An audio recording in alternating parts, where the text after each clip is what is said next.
Olá, que a graça e a paz de Cristo Jesus, o Senhor, esteja com você, com toda a sua família. Eu sou Clésio Ribeiro e hoje, para a glória de Deus, vamos para mais uma reflexão da Palavra de Deus.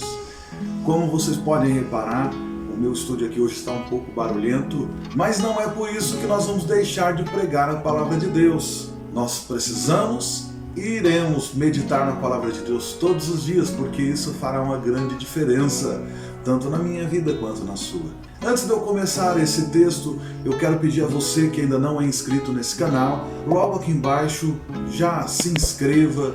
Não esqueça, quando você ouvir a mensagem, se for interessante, dê aquele like. Deus falou com você? Compartilha para que Deus possa falar com outras pessoas também.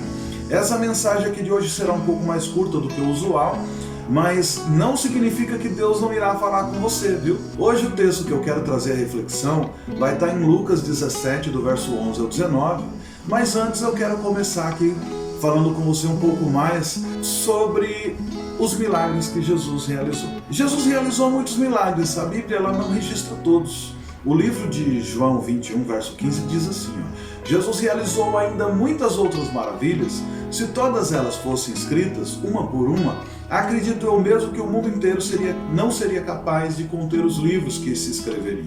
Claro que João estava falando isso na época em que se escrevia em pergaminhos. No entanto, para o que eles tinham naquela época, todos os livros do mundo seria muito difícil. Nós sabemos hoje que qualquer pessoa que digita bem conseguiria escrever todo o diário de Jesus durante os 33 anos de vida que ele esteve aqui na Terra, e ainda sobraria alguns terabytes para escrever. Mas naquela época, o que eles tinham de tecnologia para escrita não seria suficiente. Mas todos os milagres que eles registraram tinham um propósito, para os nossos dias principalmente. Então cada milagre que acontecia tinha um porquê. Jesus queria deixar uma mensagem ali. Da mesma forma que as parábolas de Jesus. As parábolas de Jesus não eram meras histórias fictícias que ele criava, não eram histórias reais que as pessoas podiam entender e compreender o reino de Deus com uma certa semelhança com o reino aqui da terra. Então observe que Jesus fez muitos milagres. Eu vou ler o texto que eu faço menção, que é em Lucas 17, do verso 11 ao 19. Então vamos ao texto. Eu uso sempre a versão da Nova Versão Internacional, que é a NVI. O texto diz assim, a caminho de Jerusalém, Jesus passou pela divisa entre Samaria e Galileia. Ao entrar num povoado, 10 leprosos dirigiram-se a ele. Ficaram a certa distância e gritaram em alta voz, Jesus, mestre, tem piedade de nós. Ao vê-los, ele disse, vão mostrar-se ao sacerdote. Enquanto eles iam, foram purificados. E um deles, quando viu que estavam curados, voltou louvando a Deus em alta voz, gritando. Prostrou-se aos pés de Jesus e lhe agradeceu. Este era um samaritano. E Jesus perguntou, não foram purificados todos os 10? Onde estão os outros 9? Não se achou nenhum que voltasse e desse louvor a Deus, a não ser este estrangeiro? Então ele lhe disse, levanta-se e vá, a sua fé o salvou. Observe, queridos, que esse texto aqui, ele é enfático. Jesus estava ali, chegaram-se a ele 10 doentes de uma única vez, gritando por ele, pedindo que ele fizesse algum milagre por eles. E Jesus, como ele sentia compaixão, ele sentia a dor do outro, ele dá uma ordem para que eles fossem até a presença dos sacerdotes e se apresentassem lá. E o sacerdote ia dar o diagnóstico que eles já estavam curados. Mas no momento que Jesus deu a palavra para esses leprosos, nenhum deles foram curados. Eles seguiram e foram e chegaram no meio do caminho. Um deles apenas observou que ele estava curado e ele volta até Jesus. E ele vai até os pés de Jesus, se joga aos pés dele, o adorando, louvando e glorificando o nome de Jesus. De Deus também, porque foi Deus que o curou. E cadê os outros 9? Pergunta Jesus. Os outros 9 foram até a religião. Eles observem que Jesus deixa bem claro que um samaritano apenas voltou. Os outros 9, se ele não era samaritano, ele era judeu. Eles eram descendentes ali daquela geração pura ainda de Israel. Porque os samaritanos eles tinham se misturado, isso é uma outra história, não vou dizer muito, mas os samaritanos também eram descendentes de Israel, de Jacó, descendentes de Abraão. só que eles se misturaram com outras nacionalidades. E aquela pessoa, ela não tinha mais o mesmo costume que os judeus. Os judeus, quando alguém estava doente, ou um leproso, se ele fosse curado, ele tinha que ir lá para o sacerdote observar, oferecer um sacrifício, dar uma ordem que ele poderia ser reinserido na sociedade novamente. Mas eles estavam mais preocupados agora, depois deles serem curados, com a religião, o que eles tinham que dizer para a religião, do que de glorificar a Deus. Nós temos passado por isso nos dias atuais. Nós temos pessoas que têm alcançado as bênçãos de Deus, mas elas nunca vão glorificar a Deus.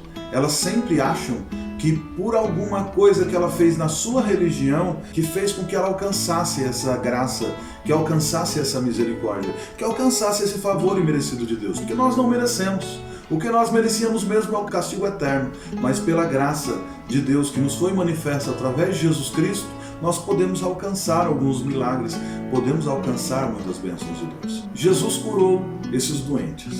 Ele pega e dá uma ordem para ele. Jesus já havia curado muitas pessoas, mas essa cura foi diferente de todas as outras, porque Jesus queria dar uma lição para nós aqui nos dias de hoje. Se você parar para pensar, todas as pessoas que Jesus foi até eles, ele curou imediatamente. Houve um que disse: Senhor, não precisa nem ir lá, basta apenas uma palavra que eu sei que o meu criado será curado. Jesus fala: nunca vi tamanha fé. Observe que Jesus, ele já havia curado de diversas formas. E pela forma com que aquele centurião chega até Jesus, que ele fala, que aquele homem chega até Jesus e diz: me digas apenas uma palavra. Ele já sabia que Jesus já tinha feito isso, que Jesus tinha autoridade. O texto sagrado não relata isso. No entanto, Jesus já fez muitos milagres, como eu já acabei de ler, que não foi relatado na Bíblia. Mas os relatados na Bíblia sempre foram presencial. Para um, Jesus cuspiu no chão, fez lodo, passou lá no rosto no olho. Jesus cuspiu na língua de um, tocou na mão ressequida de outro, deu ordem para o morto levanta, e o morto levantou, e olha que Jesus não ressuscitou apenas um. Então, assim, para cada pessoa, o milagre foi imediato. Observa que a cura desses não foi diferente de tudo aquilo que Jesus já tinha feito. Jesus dá uma ordem: vá e apresenta-se aos sacerdotes. O texto é escrito: ao vê-los ele disse, vão mostrar-se ao sacerdote. E o texto diz que enquanto eles iam, foram purificados. Eles receberam uma ordem de Jesus e imediatamente entenderam, compreenderam e foram. Esses 10 doentes chegaram à presença de Jesus leprosos. Eles foram aos pés de Jesus, eles clamaram por Jesus leprosos. E esses 10 leprosos saíram do mesmo jeito que chegaram. Mas eles receberam uma ordem de Jesus, eles receberam uma palavra: vá até os sacerdotes e se apresente a eles. Aqueles leprosos, eles sabiam que eles não poderiam entrar na cidade, que eles não poderiam tocar nas pessoas. E Jesus dá uma ordem para que eles fossem até o sacerdote. E eles, sabendo quem era aquela pessoa que estava diante deles, falaram: vamos, porque tem algo que irá acontecer. Eles foram. É lindo quando nós chegamos até a presença de Jesus e o milagre acontece instantaneamente. Eu conheço muitas pessoas que eram viciados, dependentes químicos, envolvidos em prostituição, em ladruagem, um monte de situações ruins. Eu tenho 4 décadas de cristão. Eu não sou dessa nova era aí de pessoas que por algum motivo decidiram: não, agora eu quero, é onda, tá na moda. Eu sou evangélico, eu sou cristão antes mesmo disso estar na moda. Então eu vi durante a minha vida muitas pessoas que se achegaram a Cristo, que se achegaram a Jesus e receberam libertação, cura imediata. E foi lindo. Nós vibramos, nós choramos, nós glorificamos a Deus. Foi tremendo. Como era bom quando a gente via uma mão levantar no meio da multidão, ia lá para frente, e ela chorava copiosamente, se lançava de joelhos ao chão, reconhecendo que ela é pobre, pecadora. Queridos, isso quando acontece é o Espírito Santo que faz isso, porque o homem natural não se dobra perante ninguém, muito menos chora em público. Quantas vezes acontecia isso? E aquelas pessoas saíam dali transformadas. No dia seguinte, até o palavreado da pessoa mudava, cara. A pessoa, até o jeito dela andar. Tinha um rapaz que eu conhecia que ele era um ébrio, ele bebia 24 horas por dia, ele foi para a igreja, um dia levantou a mão, aceitou Jesus, mas ele andava sempre cambaleando, mesmo quando ele não estava bêbado. No dia seguinte ele andou de coluna ereta, reto, passos firmes, batido no chão. As pessoas olhavam para ele e ele falava: eu passei para a lei de crente. Ele não passou pela lei de crente, ele foi transformado em um novo homem. Porque no dia seguinte, aquele homem ébrio já não era mais ébrio, ele não era mais alcoólatra, ele agora estava são, ele não andava mais com aquele jeito meio bamba, ele agora estava andando como um homem inserido na sociedade novamente. E as pessoas olhavam para ele e falavam: mas o que aconteceu? O milagre foi instantâneo. Para a nossa sociedade local, para a nossa pequena comunidade, para a nossa igreja ali, pequenininha, ver aqueles milagres, nós sabíamos que Deus fazia coisas maravilhosas ainda. Mas observe que para outras pessoas foi como esses leprosos, foi um processo. Eu lembro de um irmão que ele também era um alcoólatra, dependente, uma pessoa destruída. E ele começou a ir na igreja junto com a gente, ele sempre vinha, a gente estava no caminho da igreja, ele corria atrás, chegando do trabalho travado de bêbado. Eu estou indo para a igreja. E esse homem foi para a igreja durante meses. E a gente pensava: nada vai acontecer. Um belo dia, ele chegou são. Mas como assim eles são?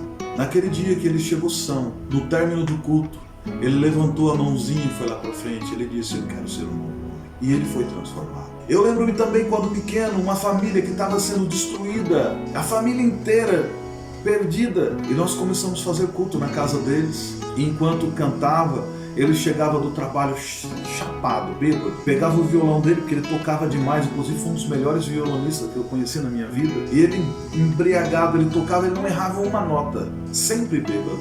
Mas teve um dia que a palavra bateu e ele caiu possesso de demônio. Um dos meus irmãos avançou sobre ele, ainda nós éramos todos pequenininhos, criança. O meu irmão não deveria ter 10 anos de idade na época.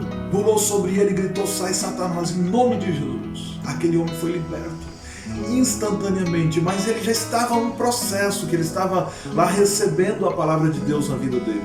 Foi um processo, ele recebia uma ordem: vamos cultuar Deus, ele cultuava Deus todos os cultos, mas ele ainda estava possesso de demônios, ele ainda estava no alcoolismo. No dia seguinte, aquele homem não bebia mais. Ele viveu mais uma década com a família dele toda unida aos pés de Jesus. Quando ele se foi, nós tínhamos a certeza que aquele homem era uma nova criatura que já estava presa na presença de Deus. Queridos, eu vi durante a minha vida muitas pessoas que se achegaram a Deus e receberam um milagre instantâneo. Mas para outros não foi assim. Foi como esses leprosos, foi um processo. Mas nós temos que entender que nós, quando recebemos uma ordem de Deus, ela precisa ser cumprida. Jesus Cristo deu a ordem para aqueles leprosos: vá e apresente-se ao sacerdote. E eles foram, e eles caminharam. E é aí que está o barato do negócio. Para algumas pessoas, a ordem vem e segue: e farei pescadores de peixe, como foi cumprido. Para outros é um processo, vai levar tempo. E existem pessoas que chegam até a presença de Jesus, como aquele jovem rico, e que pelo amor à riqueza dele, ele vai embora. A tradição cristã diz que anos depois, ele se arrepende e volta. Isso não é Bíblia, mas é a tradição cristã, que diz que esse jovem rico, ele volta, e ele crê em Jesus, ele entrega e se torna uma pessoa proeminente na igreja cristã. Eu não gosto de trazer essas informações porque isso não é Bíblia, né? A Bíblia diz uma coisa e para a história dele ali. A tradição diz outra, então existe também um outro contraponto. Mas o que eu quero dizer é que para muitas pessoas é um processo. E nós não podemos interromper os processos de Deus na nossa vida. Porque muitas vezes nós nos chegamos a Deus, nós levantamos a mão, nós aceitamos Jesus e o milagre instantâneo é o rompimento daquela nossa velha criatura. Estava doente, já não está mais. Mas no final da nossa vida nós vamos morrer também. Nós vamos passar dessa. Nós temos que fazer essa passagem. Mas quem está em Cristo, essa passagem, ela é tranquila, porque nós sabemos para onde vamos. No entanto, esse processo do meio do caminho requer obediência. Repare que esses leprosos, eles não podiam andar na sociedade. Quando eles caminhavam pela rua, eles tinham que ficar gritando: leproso, leproso, leproso, e avisando para que ninguém chegasse nem tocasse nele, porque a lepra passava pelo contato. E se eles não avisassem, eles poderiam ser apedrejados. Olha o risco que essa pessoa estava correndo, esses leprosos estavam correndo, porque ali eles estavam com lepra, mas eles estavam seguros, porque onde eles estavam, de longe, na distância, ninguém ia apedrejá-los. Mas agora Jesus dá uma ordem para eles: vá até lá falar com os sacerdotes. Um leproso não poderia entrar no santuário, eles não poderiam entrar no templo, mas Jesus dá uma ordem, e pela ordem de Jesus eles foram, e eles caminharam até o sacerdote. Muitas vezes uma ordem de Jesus vai fazer toda a diferença na nossa vida. Eu, por exemplo, embora eu nasci cristão, nasci do que é chamado berço de ouro, berço evangélico, eu nasci indo para a igreja, ouvindo a palavra de Deus. Em um dado momento da vida, eu fui obrigado a reconhecer como pobre, miserável pecador e carente da misericórdia de Deus, porque eu era filho de crente, mas eu não era filho da luz. Eu tinha nascido no Evangelho, mas a minha vida não repercutia Jesus. Os maus hábitos do mundo estavam enraizados em mim, porque eu estava exatamente como todas as outras pessoas. Só que eu tinha uma Bíblia. Eu lia a Bíblia. E para mim, eu fui como um desses leprosos. Um dia eu recebi uma ordem de Jesus e eu não recebi aquele milagre imediato da restauração. Para mim foi um processo. Na minha vida, a minha conversão, ela foi um processo. Porque eu nasci, cresci na igreja. Depois dos meus, perto dos 18 anos, eu abandonei, eu não queria mais saber. E eu fui embora. E um belo dia, eu comecei novamente a sentir o desejo de orar, comecei a falar com Deus, eu comecei a orar, eu tinha uma Bíblia no carro, eu ia trabalhar, eu sempre lia a Bíblia, eu estava conversando com Deus, e o Espírito Santo começou a falar comigo novamente. Mas eu fiquei naquele meio termo, e aí, eu sou o quê? Eu ainda sou um leproso? Hoje eu estou curado? Eu não sabia. Eu recebi ordens do Espírito Santo falando comigo. E eu não tinha. Eu lembro que uma ocasião eu já tinha passado por um emprego, estava no segundo, estava indo para o terceiro emprego. Na terceira empresa que eu fui trabalhar, já era uma empresa numa função que era o sonho de quase todo mundo que eu conheça, de trabalhar naquilo, e o emprego era muito bom, maravilhoso, tanto que eu trabalhei quase 2 décadas fazendo aquele trabalho, excelente por sinal. E enquanto eu fui fazer a ficha, estava lá preenchendo a ficha com os meus dados, nome, CPF, não sei o que, estava escrito religião. Eu fiquei parado para aquele papel e eu não sabia o que escrever. Não tenho religião? Tenho religião porque eu não podia nem dizer que eu era desviado, porque eu era filho de crente, eu não tinha passado por uma conversão. E naquele momento, eu pego aquele papel: você fuma? Imediato: não fumo. Bebe? Não bebo. O cargo pretendido? Eu sabia a resposta para tudo. Quanto pretende ganhar? Eu sabia. Religião? Eu voltei e fiquei olhando. E a moça falou: se você não tem, não marca. Marca que não tem religião. Mas eu fui lá e coloquei a terceira opção, uma quarta opção, fiz um quadradinho e escrevi: sou de Jesus, e marquei no X. Naquele dia, minha vida nunca mais foi a mesma. Eu tomei uma decisão, que eu não me prostraria mais perante nenhuma religião. Eu seria de Jesus, como aquele samaritano que, curado, voltou e se jogou aos pés de Jesus.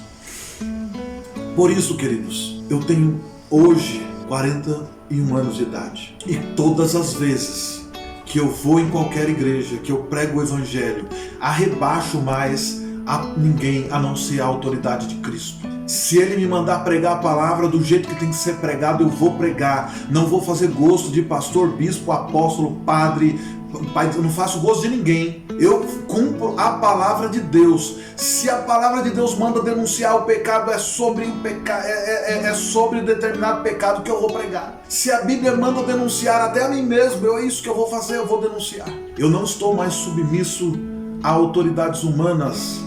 Claro, eu respeito o pastor hierarquicamente, eu respeito o bispo hierarquicamente, o apóstolo, o missionário, o diácono. Tem uma hierarquia, devemos respeitá-la, mas quando o assunto é palavra de Deus, nós temos que ficar com essa, porque a palavra de Deus e a vontade de Deus, ela é boa, perfeita, ela é agradável. O processo que eu passei na minha vida me fez ser como esse samaritano. Eu não quis mais ir lá no templo cumprir com uma ritualística. Eu de ritual eu estou cheio, eu estou cansado. Eu não aguento mais ver pessoas vazias fazendo rituais simplesmente porque o meu pai, o meu avô, o meu bisavô fazia, então eu vou fazer também. Meu avô era isso, meu pai era isso, meus irmãos, e eu também continuo sendo. Não.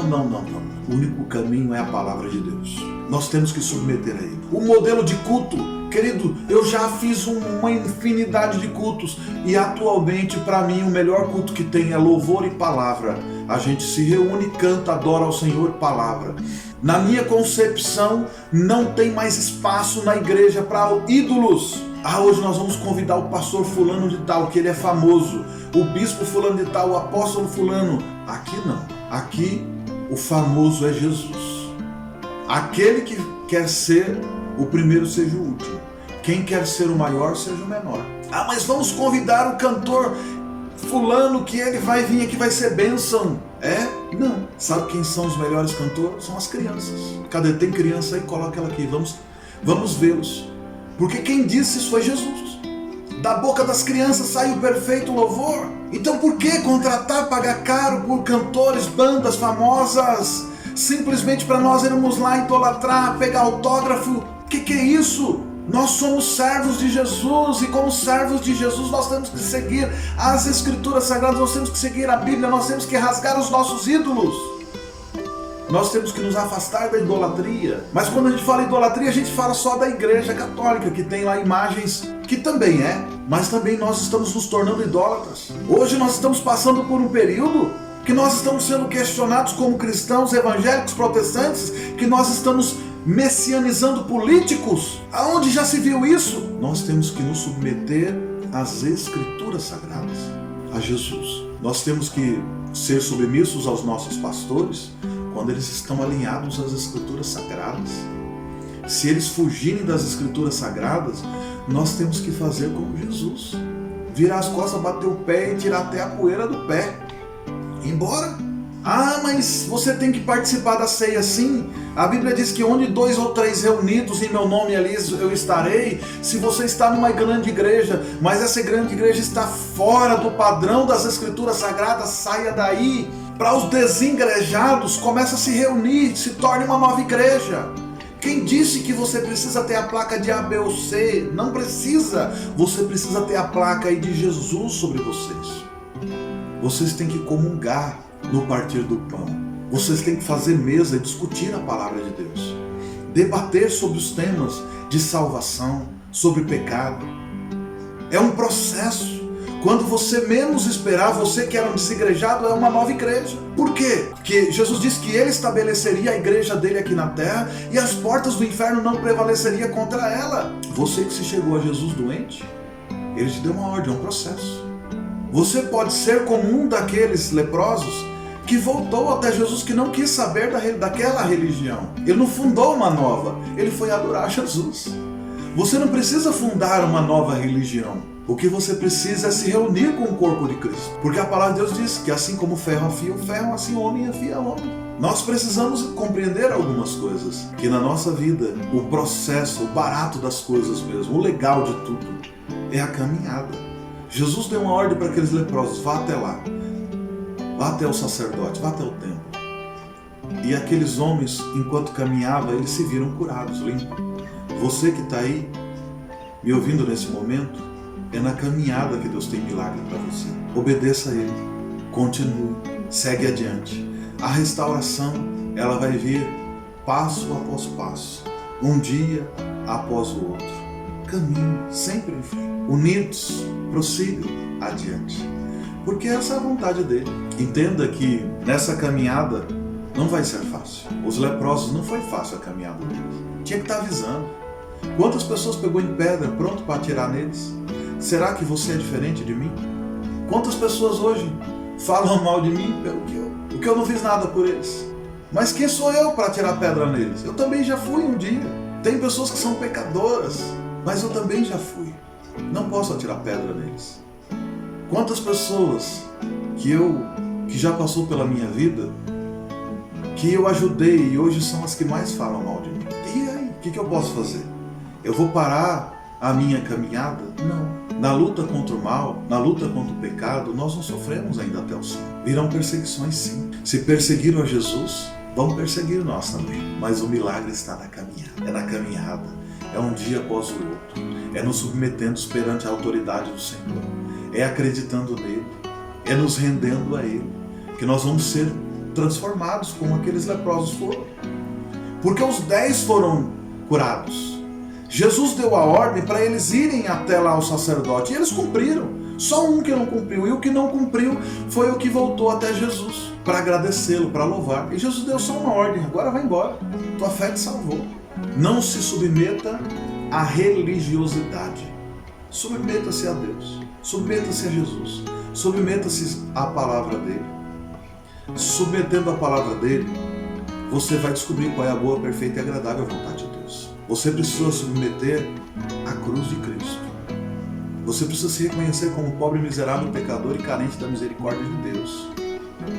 Aos desigrejados, torne-se uma igreja. Ah, você não crê em estrutura humana? Tudo bem. Se reúne na tua casa aí, ó. Convida teu vizinho, teu parente, teu amigo. Vai lá, abre a Bíblia, canta um louvor, porque Deus habita em meus louvores. Leia a palavra de Deus, ore. Pega o pão, parta o pão. Quem foi que disse que para ser igreja precisa alguém colocar a mão sobre a tua cabeça e falar, agora eu te vivo? Não. Você recebeu já uma ordem de Jesus, está lá em Marcos 16. Ide por todo mundo, pregar o evangelho a toda criatura. Quem crer e for batizado, do que não crer será condenado. Os sinais seguirão os que creem. Em meu nome colocarão mãos sobre os enfermos e os curarão. Se colocar a mão sobre a serpente não fará mal algum. Se tomar coisa mortífera não fará mal algum também. Os sinais seguem aos que creem. Cumpra isso. Para de falar da igreja A, B ou C que está errada, já que você tem a visão diferente. Se reúna aí na tua casa, seja como os apóstolos. Os apóstolos se reuniam em casa e a igreja se tornou a igreja que é hoje. Comece aí na tua casa. Monte uma nova estrutura. Tira as coisas que estão erradas no meio de vocês e assim o nome de Deus vai ser glorificado na tua vida.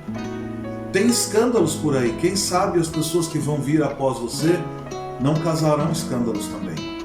Mas isso não vai tirar o brilho daquilo que você tem feito hoje. O segredo está em obedecer a Jesus. O segredo está em cumprir o ide de Jesus. Para os 10 leprosos, o ide é ide até os sacerdotes. E para você, a ordem de Jesus é ide por todo mundo, pregar o evangelho a toda criatura. Ide fazer discípulos, batizando em nome do Pai, do Filho e do Espírito Santo. Precisa ir. Ficar parado não vai mudar a situação. Cruzar os braços esperando que as coisas melhorem não vai acontecer. Porque a palavra de Deus diz, no livro de Provérbios, que quem espera o tempo não semeia e nem colhe. Quem espera a chuva nunca vai semear, nunca vai colher. Então é hora de começar a caminhar. Que o Espírito Santo possa tocar no teu coração. Que ele possa te fazer entender que existem ainda coisas que você precisa cumprir. Que você pode ir além. Que você pode cumprir o propósito de Deus para a tua vida. E quando começa? Começa hoje. Entregue o teu caminho ao Senhor. Confia nele, que ele vai fazer tudo na sua vida. Curve sua cabeça que eu quero orar por você. Pai, é no nome do Filho, Jesus, que estamos na tua presença através dessa oração. Continuamos em tua presença porque o Senhor tem falado conosco. Deus, que pela tua infinita graça, pela tua misericórdia, pela tua palavra, o Senhor possa tocar na vida do meu amigo, da minha amiga que está ouvindo essa mensagem aqui agora. Que o Senhor possa trabalhar no coração deles. Que o Senhor possa fazer infinitamente mais daquilo que pedimos ou pensamos, segundo o poder que em nós opera. Senhor, que hoje, através dessa oração, possa nascer uma nova igreja que irá abalar essa nação. Que o Senhor possa trabalhar no coração desse meu amigo, dessa minha amiga que está ali ouvindo essa mensagem. Que o Senhor possa fazer brotar uma semente de um avivamento que virá sobre essa nação. De pessoas que manejam bem a palavra da verdade. De pessoas que rompem em fé. De pessoas que acreditam cegamente no Senhor. De pessoas que são cheias do Espírito Santo e que farão a diferença nessa nação, Senhor. Não através de políticos corruptos, mas através de um evangelho que convence o homem do pecado, da justiça e do juízo. Não através de negociatas, através de convenções humanas, mas através de uma vida de intimidade contigo. Que o Senhor venha fazer novamente os mesmos milagres que o Senhor já fez no passado e tem feito ainda nos dias de hoje. Eu tenho testemunhado e visto, e muitas vezes sendo usados para trazer milagres a essa nação. Que o Senhor faça isso também na vida do meu amigo, da minha amiga que aqui está. Em nome de Cristo Jesus. Em nome de Jesus. Amém. Que Deus abençoe você e tua família na graça e na paz de Cristo Jesus.